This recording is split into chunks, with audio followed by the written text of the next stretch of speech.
One power, invisible, and you see it everywhere and every day. One power, indescribable, and you speak of it with every word you say. Mysterious until you know the truth. As simple as the love inside of you. Call it God, call it Spirit, call it Jesus, call it Lord, call it Buddha, Baha'u'llah, angels' wings or heaven's door. But whatever name you give it, it's all one power, can't you see? It's the power of the love in you and me. One power, one power. Morning. How is everyone? Welcome, welcome, welcome. Oh, guys, you look wonderful this morning. I mean, guys, we are a packed house this morning. We've got a special guest. I'll let you guys know about him shortly here. But I do want to welcome everyone here. Also, our guest that's on social media, out in cyberland. We absolutely love you guys, and we really appreciate each and every one of you. So today, our special guest is none other than Dr. Bob Deen. Yay! So he has come back, and of course, this is your home, Dr. Bob. So we love you here, and we always are glad to see you here. So come often. So I also want to just say congratulations to our leadership team, because they have done such an outstanding job, guys, in keeping us going. Our doors are still open, going on 2 years, so that's quite an accomplishment. This is June the 1st, so that's like almost half the year is gone. So this, again, is quite an accomplishment. And of course, our members, you are the reason why we are here. You are the reason why we continue to grow. We continue to do this. And of course, continue to let the leadership team know what it is you're looking for, what it is that you want. And of course, the search for a spiritual leader continues. We are in communication with home office as well. So they are guiding that process. And of course, our board president, Vance, has done an outstanding job as well. So you see any of our leadership team, just say thank you. Because again, we really would not be able to do this without the contribution and support of each and every one of you. I would like to do our declaration of principle at this time. A few of the declaration of principles we live by. I believe in one God, one absolute power, and first cause to all things. I believe that this power is perfect love, and it creates out of a desire to express love. I believe all thought is creative, and how I choose to think creates my personal experience. I believe in the unity of all life, and the immortality of the individual soul forever unfolding. I believe in the eternal goodness, the eternal loving kindness, and the eternal givingness of God to all. And so it is. So grateful, hey. And so it is, guys. So, as some of you guys know, I am a life coach, and during these sessions, you're getting insights from people. You know, you're talking, and of course, it ain't just the one, it's actually all of us.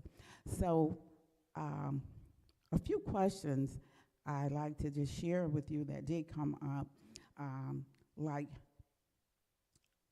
what is it that keeps us from enjoying ourselves? Have we attached ourselves to our past, to the illusions that we have made real, to the shadows that are from our past? Have we found comfort in these shadows, in these illusions? And of course, this comfort has not just weighed us down, but of course, made us a victim.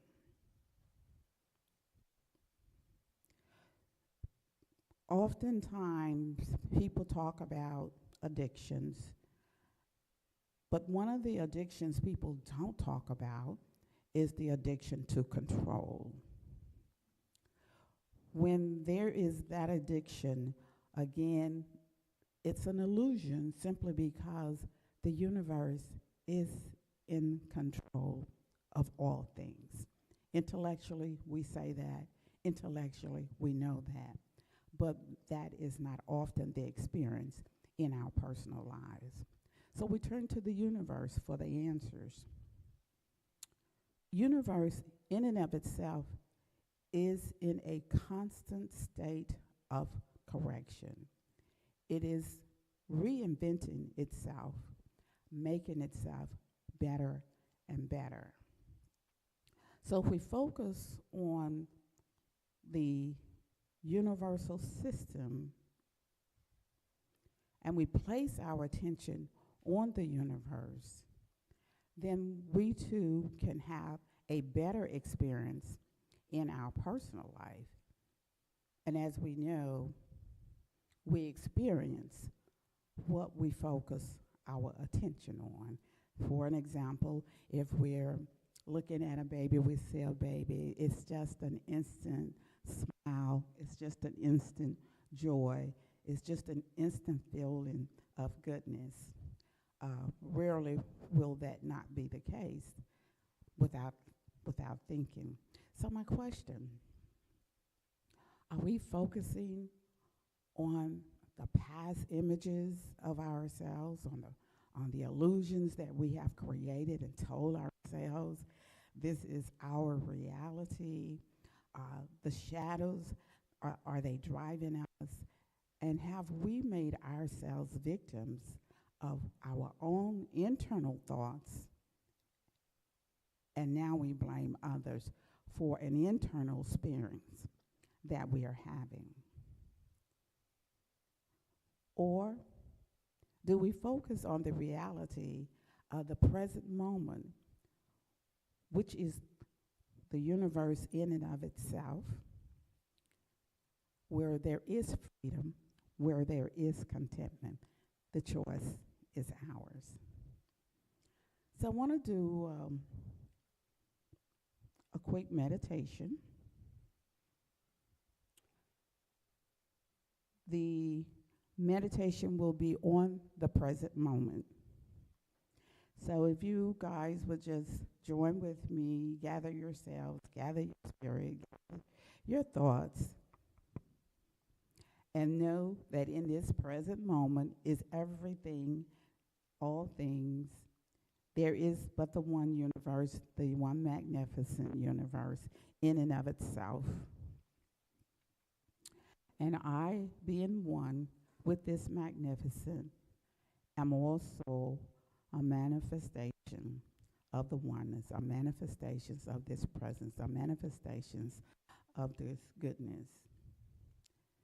And it is within this knowing I can share the universal energy, universal oneness, the universal love, the universal support, the universal healing, simply because I am open and receptive to this greatness, to this oneness. It is this knowledge of the universe in and of itself I give thanks for, and it's working, and so it is. Now we'll have some special music.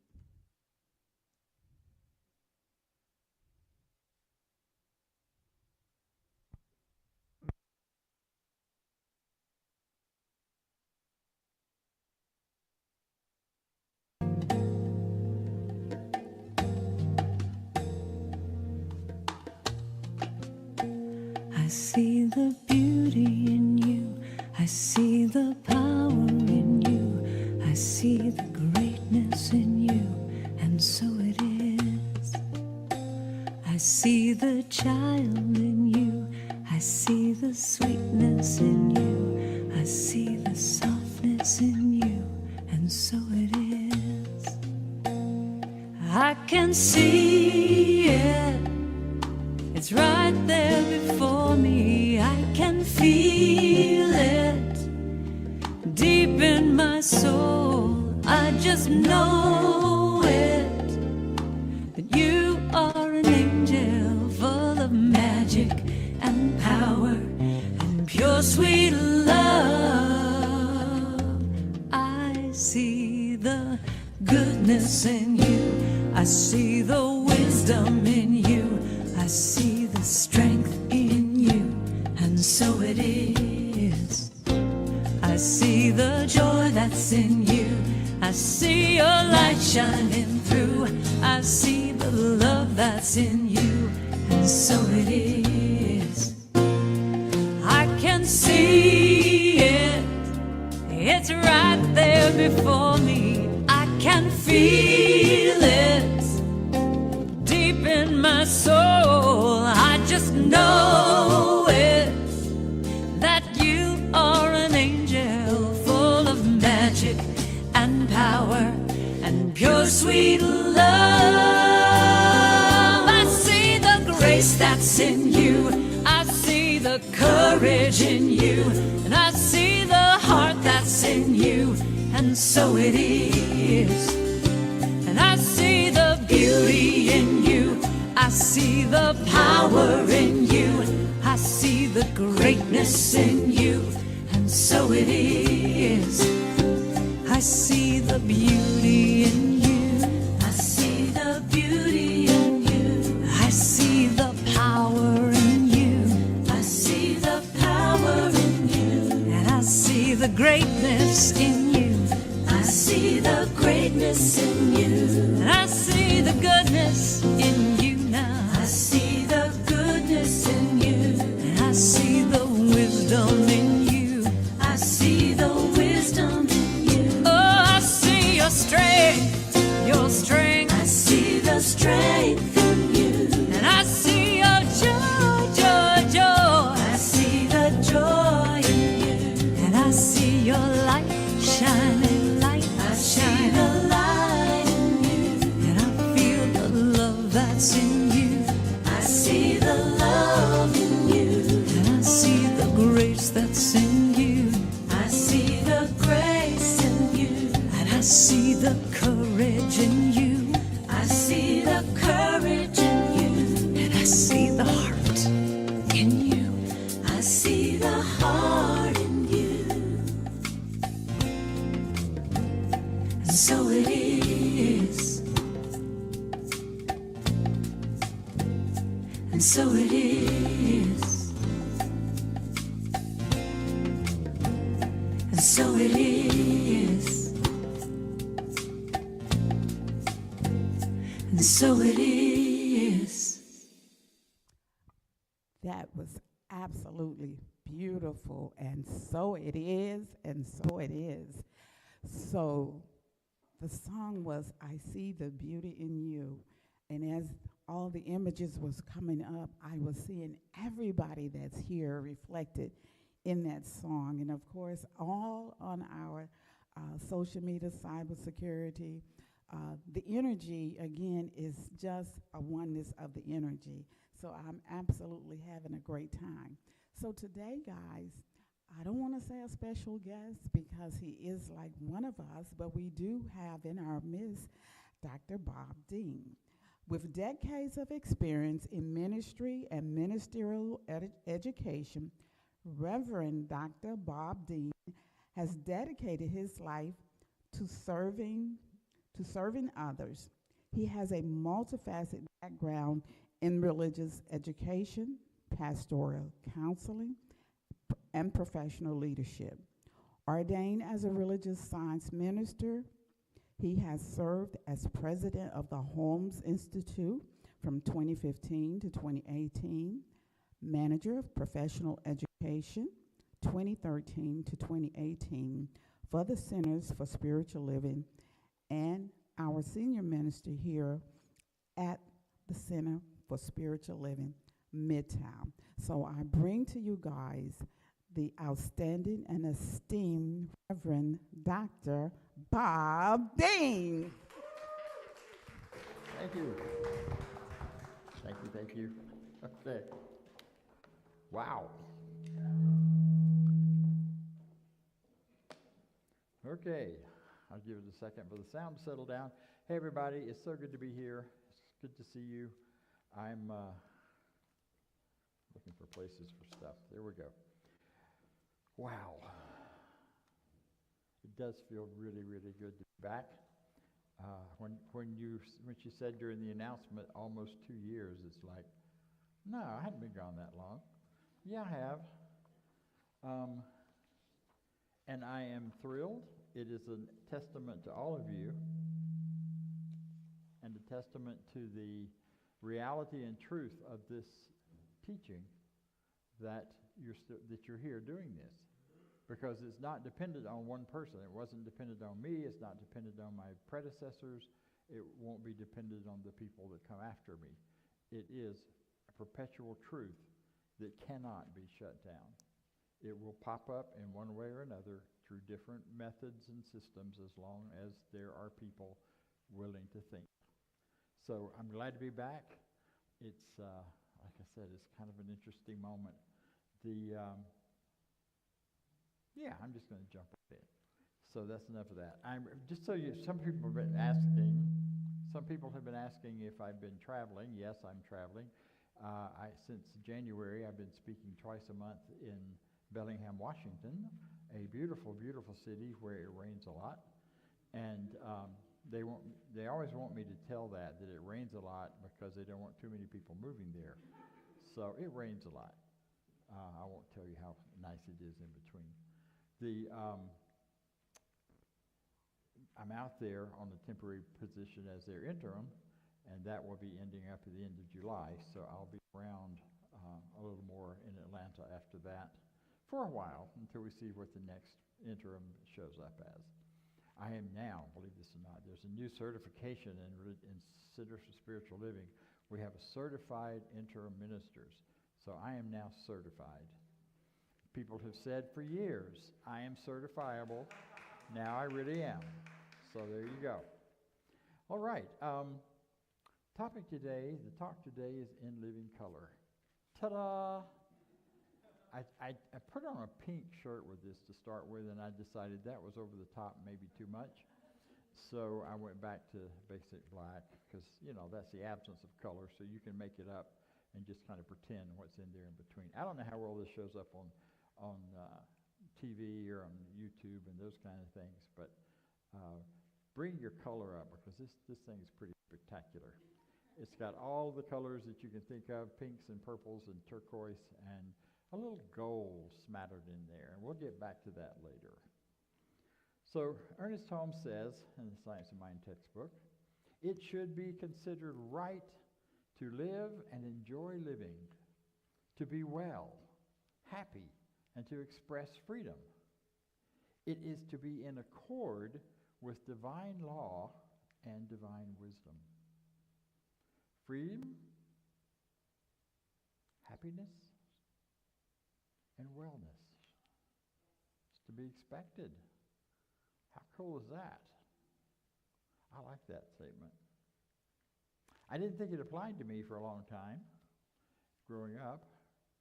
I didn't think the freedom part did. I certainly wasn't sure about the happiness part, but I figured if I chased God long enough, eventually I would get the blessing and figure it all out. Well, I finally did when I landed in this teaching and discovered that I'd had it all along already. So it was just a matter of opening up and becoming aware. We live in a world now where a lot of that freedom is being denied people. There are a lot of folks on the fringe. You know, that's not new. That's been going on since time began, since human beings have been here. I remember the first time I felt like an absolute free citizen of the United States. It was 1987. I and 500,000 of my best friends were marching down Pennsylvania Avenue in Washington, D.C. for gay rights. And when we came around the corner, and I could see all the way down to the Capitol, I still get there. I remember that moment where I went, oh my God, I'm a part of this. I always cried when I heard the Star-Spangled Banner, or when I heard any of the patriotic stuff, and I didn't realize until that moment I was crying because I wasn't part of it. I'd been told so long who I am, how I love, what I love, stops me. So starting in that moment, I knew I belonged. And now it's just been a matter of getting the rest of the world to figure that out. And that's where we are right now. I think in our culture, we all belong. It's a great story about that. Yeah, I've told it before. You've heard it. So bear with me while you hear it again. Those who haven't, you're in for a new story. I first read it in Chicken Soup for the Soul, which doesn't often get credit anymore, but so many of the stories floating around our teaching and around all of the spiritual movement in this country come from those books. And this one was about a time in China when they were about to build a new highway through a section of the city, and they needed to move, and it needed to go through one side of a large Buddhist enclave. And so to do that, they had to move the main Buddha, the big clay Buddha that was sitting under a shelter out for people to come and experience and do all of the things that they do there. So they figured out they could pick the whole thing up, move it out of the way, set it back down, and eventually it would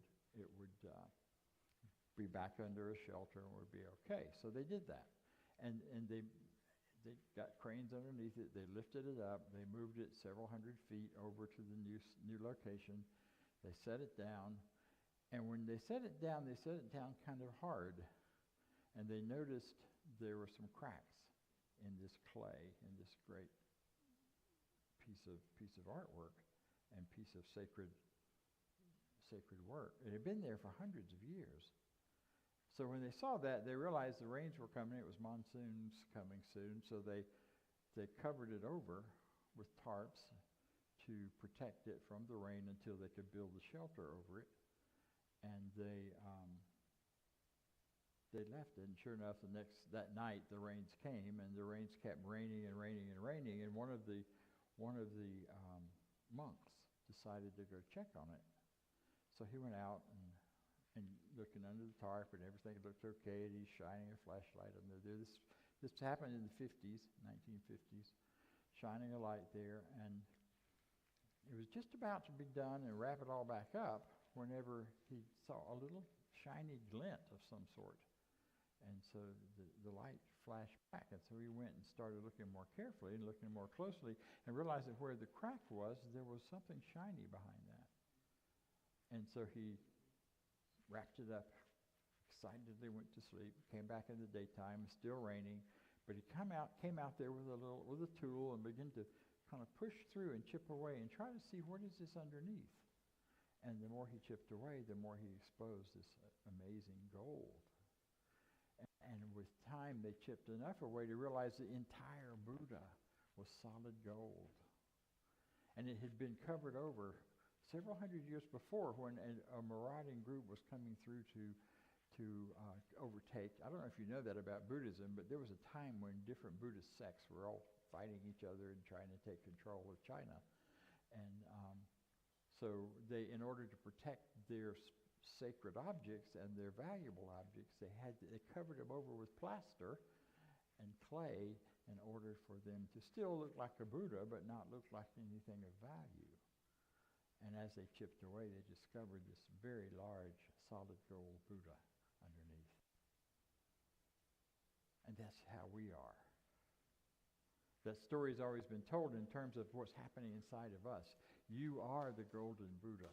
You are the gold within. There's within each of us this core, this center, that's solid gold, that is of such great value and beauty, that shines brightly when we allow it, that is there always and all the time, no matter how much you hurt, no matter how much you've been through, no matter what kind of history you may have for this moment. You have the solid gold within you, that divine being that you are. We say that in this teaching all the time. We are expressions, individual expressions of the divine. And we are. And that's where it shows up. It shows up within us. So that story is always so meaningful to me. We look so much at the gold and the idea of our value and the idea of how good we are. And we can forget about the clay. But I don't know about you. I live in the clay more than I live in the gold.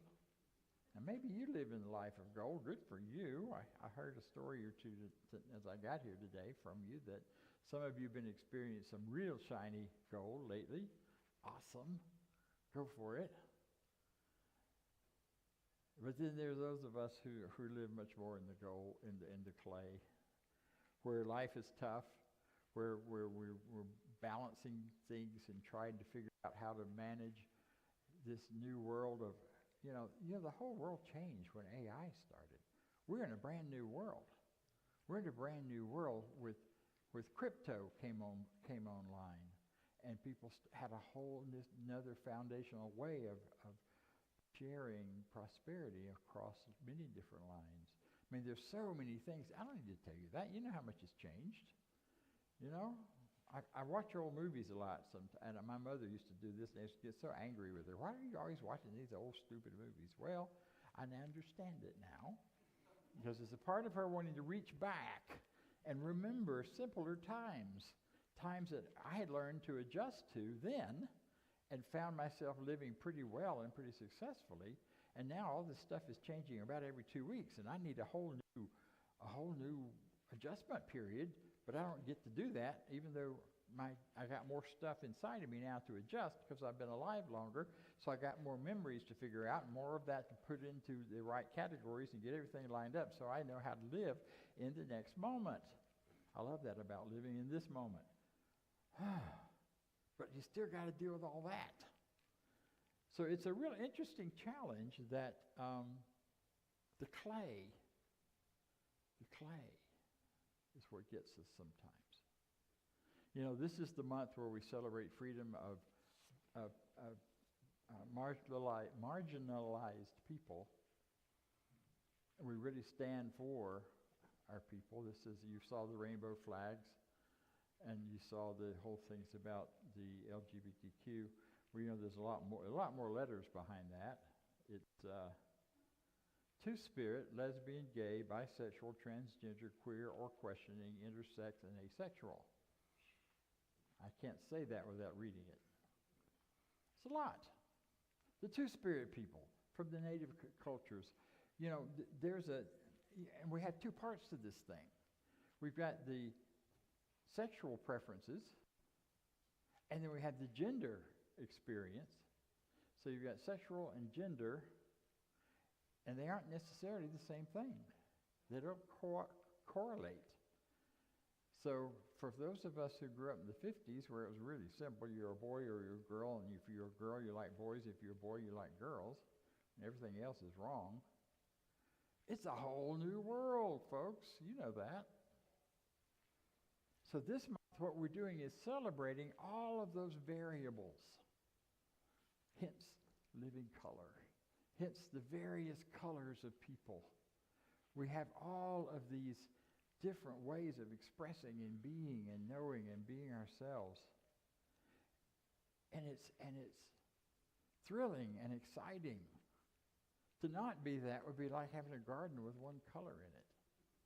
You know?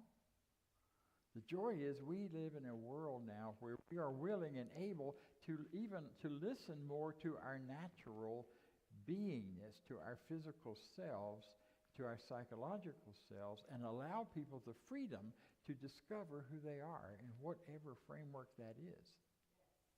Did you know that Inuits, the folks that live way up north where there's ice and snow everywhere, they had 44 different genders in their culture. I can't figure out how you even name 44 things, but they did, and it was very much a part of their everyday culture.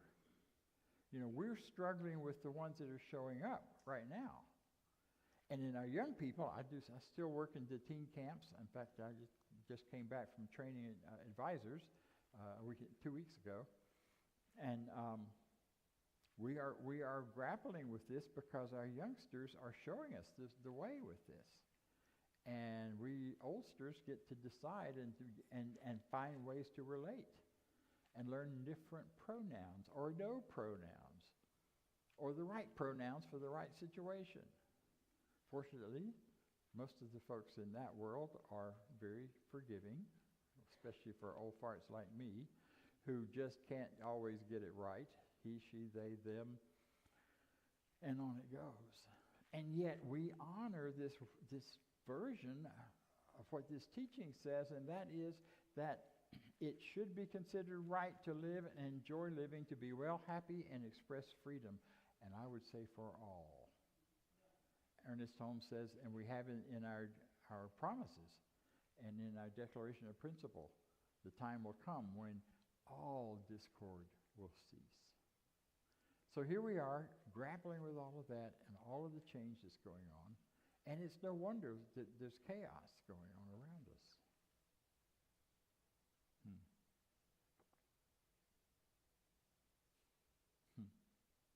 I'm chuckling at myself because I did the punchline too soon.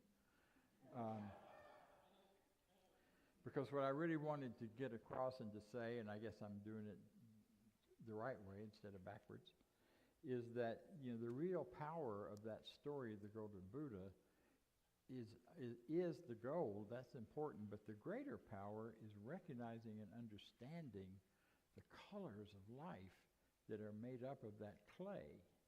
We all have lots of covers and colors, and we have lots of clay, and we have this body, which, in the Old Testament, one of the translations of all that is that we're made of clay. God spit in the clay, and here we are. Did you know you were God spit? That's what it says. So but that's not a bad metaphor when you think about how varied and various we are. Another beautiful thing that's come out in the last few years is that, this old idea of survival of the fittest, and that nature moves forward by contrast and struggle, and whatever part seems to be the strongest moves forward. But that's now been proven not to be true. Biologists are telling us that we develop and grow not from survival of the fittest, but from cooperation. The cooperation is the real underlying thing that underpins all evolution and all development. And we have been moving from simple to complex for a long, long time, and that's going to keep happening. And what's so cool is we have saved as human beings. We only, they say we only use a small percentage of our brains. Well, the rest is left for as things get more complicated, we can learn how to use it. I watch my granddaughter with her phone and the TV and talking on the phone and being able to do all of that at once. I can't. My eyes roll back in my head and I fall over. It's just way too much. But our younger generation are learning to manage and cope with all of these various variables that are coming at them, and their brains are developing right along with it. Now, yes, some of that can be harmful, but the beauty of it is they're finding their way through it, and they're finding ways to cope. I'm in a program now where I'm online and on phone calls with people from all over the world, from almost every country and the only culture or country not represented is China, but we have people from all of the other Southeast Asian countries, Hong Kong. We have Chinese people, they just don't live in China. We have people there from Saudi Arabia and all of the Arab countries. In one Zoom call where we were offering support and solutions to one another. We had a guy from Israel, a Jewish man, and a younger Arab man living in Jordan, who at the time he was on the Zoom call with us, the neighborhood was being bombed and bombarded, and they were helping each other figure out how to get through it. See, all this political stuff going on is not going to stop human beings from doing what we are as human beings, and that is connecting and supporting and being here for each other. Recognizing that all of our colors are necessary and important and a part of the whole tapestry, not one over the other. And the power and beauty of that to me is just getting to witness these little pockets where that's happening. And you know where it's happening? One of the places it's happening, a lot of places.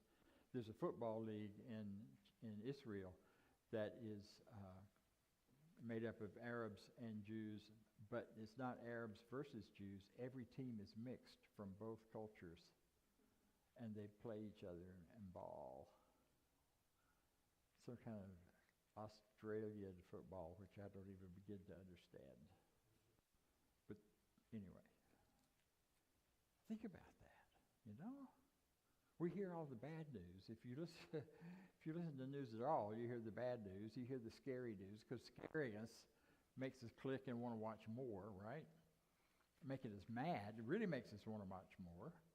So the news is designed to do that, to pull us back, to click again and again and again, instead of finding out what really is going on underneath, behind all that stuff. And there are places to find that and to look for it. One of the things about this time of year, we're celebrating freedom this month. I'm a little scattered, just live with it. One of the things about being a little about this month is that not only is this the Freedom Month for marginalized people, this is a time just like at Christmas time. You know, at Christmas time is what started all of those holidays was the winter solstice. And all of holidays around that time have to do with roots in the solstice. The same thing now. We're headed up to summer solstice. And as we go into this, there are celebrations of all kinds all over the world. People celebrating being alive, celebrating their spiritual connections to whatever they believe those to be. So we have Pride Month. We have Shavuot in Judaism. And if I'm pronouncing all this stuff wrong, don't, hold it against me if you want to. Eid al-Adha, which is Islam. There's an Islamic celebration going on next week. Pentecost with Christianity, which is also next week. Father's Day, I like that one. Presents, yeah. Juneteenth, really important day to remember and celebrate. Our people of color. Summer solstice, which started all this, and another series of Islamic holiday coming up, Al-Hajj, Al-Hira, I think is the right, but I don't know how to pronounce it. If you want to know about it, I'll give you the sheet and you can read them. I'm saying all that simply to let you know that these days, the whole world and various religious groups are celebrating various versions of spiritual life. So the whole consciousness of the planet right now is about caught up in this time. For many Christians, Pentecost is one of the most important holidays. You know, that is when the Spirit came upon us. And we all knew who we were in a way we had never known before. Personally prefer summer solstice, but hey, everybody to their own thing. In this scatteredness, I have one more little story, which I love. This is something new I just discovered. So this is my salute to drag queens today, okay? The best. I started to do the whole thing, and then I decided that was a little over the top, so I didn't do it. I've only done it once in my life, and I scared people. So But do you know who the first drag queen was? You know where that whole thing comes from? How about 1866? Yeah. A person called William Dorsey Swan, who was the first known drag queen. He was a freed slave, or she. I don't know what pronouns they used then. Think about when that was. The queen came from, they did a pageant where they crowned the most well-dressed or prettiest one, or whatever their criteria was. So queen came from that. And they were meeting in an area in Washington, D.C., interestingly, called the Grand Rag, which was a bar. And it was said that people always, anyone who came to the Grand Rag had to wear Grand Rag. So they came in dressed in all sorts of colorful clothes, women's clothes or robes and things that weren't even related to females. And they were often raided, they were often stopped, but they continued. And so drag means Grand Rag. If you say it fast enough, Grand Drag, it evolved over 200 years. So none of these peripheral groups are new. And that's my point. Human beings have been in altered and altered ways of being together, unique and different, as long as we've been human. Going back to some of the earliest records of indigenous peoples in various parts of the world. So it is right and good, I think, we honor all people at this time, regardless of color, regardless of any of the things that we want to use to put names on the clay, as we recognize that no matter who we are, whatever clay we're made of, just like this jacket, there's gold going to be shining through anywhere and everywhere all the time. Because you are wonderful, and that is how it is, and so it is. Thank you.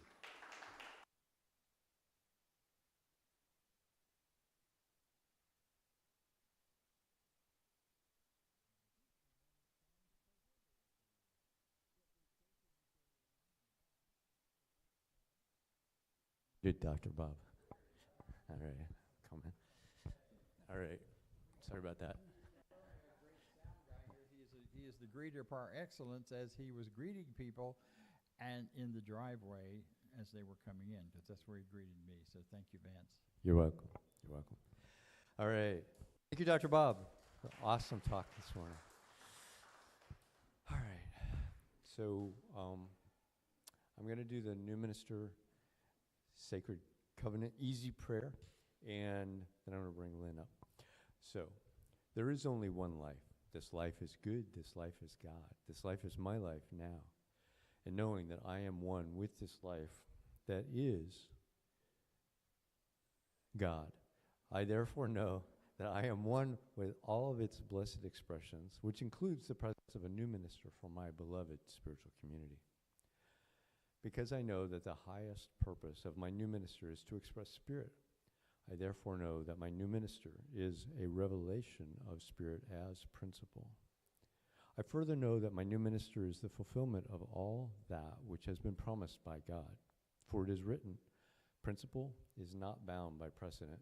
It operates according to law and is always available to those who are willing to align themselves with it. As I stand in agreement with my beloved community, I see my new minister before me as inspiring spiritual oneness through wisdom, love, and authenticity. I now intend to experience my new minister in full cooperation and agreement with my community, knowing this truth about myself. For I am inspired to live as love, in the expression of principle. I am awakening the wisdom within me by clearly communicating the principles of universal truth. I am a conduit of divine love, wisdom, and healing energy, recognizing the inherent wholeness within all beings. I am offering teachings, classes, and mystical studies grounded in spiritual principles to cultivate inner wisdom, personal transformation, and empowered living. I am extending the love, compassion, and transformative power of Spirit into the wider community, fostering connections that heal, uplift, and support individuals in their unique journeys. As I now accept the highest expression of a new minister into my life, I know that they will be revealed in a way that will express Spirit and serve the highest and greatest good of all who are touched by their presence. I am grateful, God is gracious, and so it is. All right, I'm going to bring Lynn, who has some words about prosperity and consciousness around prosperity. She's back. I believe all thought is creative, and how I choose to think creates my personal experience. Treat with your feet. Our goal is to become a vibrant spiritual community led by a minister who walks the talk. In order to achieve that goal, we're asking you to do all of the above. First, affirm the goal, and second, do what it takes to achieve the goal. What does that mean? It means we're making modest gains in our bank account, but we don't have enough money to pay for a new minister, not anytime soon. If you're a sustaining member, can you give some more? If you're a Give as a Go contributor, can you become a sustaining member? Every donation counts, and it's important for us to be able to count on your donation. That's how we will make progress as a community. So we're asking you to show up. If you're online on Sundays, try watching the service on Zoom. Stay for the conversation. The thoughts that are shared by those who participate in that conversation really make the thoughts that were shared by our speaker come alive. It'll really hit home. If you're in the Atlanta area, please come to join us in person. We're actually kind of fun. You'll make new friends. You'll make better friends of the old friends that you already have. And we'll have a better chance of success as a community. As a community, we can make this happen if each of us does our part. If we give what we can and we show up, then all we have to do is to raise some extra money. So the board has been talking about ways that we can make some extra money. We've looked around the room and decided that probably a 10K or a car wash is not in our future. So we've decided that a series of classes and workshops is a way that we can spread the word and also make a little money on the side. And a more unique opportunity that is going to take some work on all our parts, we're going to have an online auction where you can auction off a service, you can auction off something that you have. We're going to ask you to be creative in doing that. And we're going to do both of these opportunities online so that everyone, whether you're in Florida or Pennsylvania or here in Atlanta, can participate. We need your thoughts. So if you have some ideas on this, you can talk to me about it over lunch today if you're here in person. And otherwise, you can email me. My email address is easy. It's my name. It's Lynn with an E, lynn@lynnbryce.com. And we'll talk about it soon. Thank you, Lynn. All right. So, as she said, let's do our affirmation of prosperity. I live in a universe of abundance. As I freely and joyfully give, I join in the divine flow, and all that I share with life returns to me, multiplied abundantly, and so it is. So, cslmidtown.org/donate, or the QR code will take you to the donation site to set up either a one-time gift or an ongoing gift. So next week, we have Reverend Dr. Harry Morgan Moses is our speaker next week. We had a special song with that I heard about that I need to get copyrights for, but I think we're good with that. And if you, for all the other Sundays, we meet here the first Sunday of the month in person. All the rest of the Sundays we are virtual. And with that, At 10 a.m. before the service, there's a study group led by our practitioners that they are going through that thick textbook, The Science of Mind. So you don't have to read it, but it's good if you do to follow along. But so we got that. If you would say our affirmation of life with me. I leave this place now knowing something better than I knew before. I go forth into the world with a heart full of love and a mind full of good sense. I look at the world in a greater way, knowing that I have within me everything I need to create the life I desire. I give thanks for this understanding, and I am grateful for the spirit of life that lives through me. And so it is. And there's a few of you online. Thanks for showing up, being there. And we're going to not have a discussion with that. We're going to just break down and go eat. So go have brunch, enjoy that, and we will see you next week. Thanks. Hey, I'm so grateful.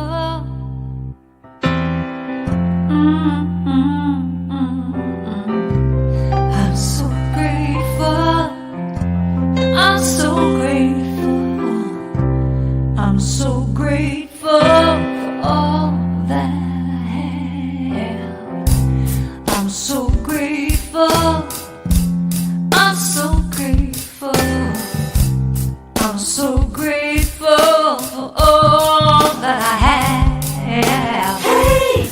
Oh yeah. Grateful. I just say I am so grateful every day for all I have. Every day. I'm so grateful. I'm so grateful. I'm so grateful for all I have. Every day I say it. Grateful. How I'm grateful. Every day. Oh yeah.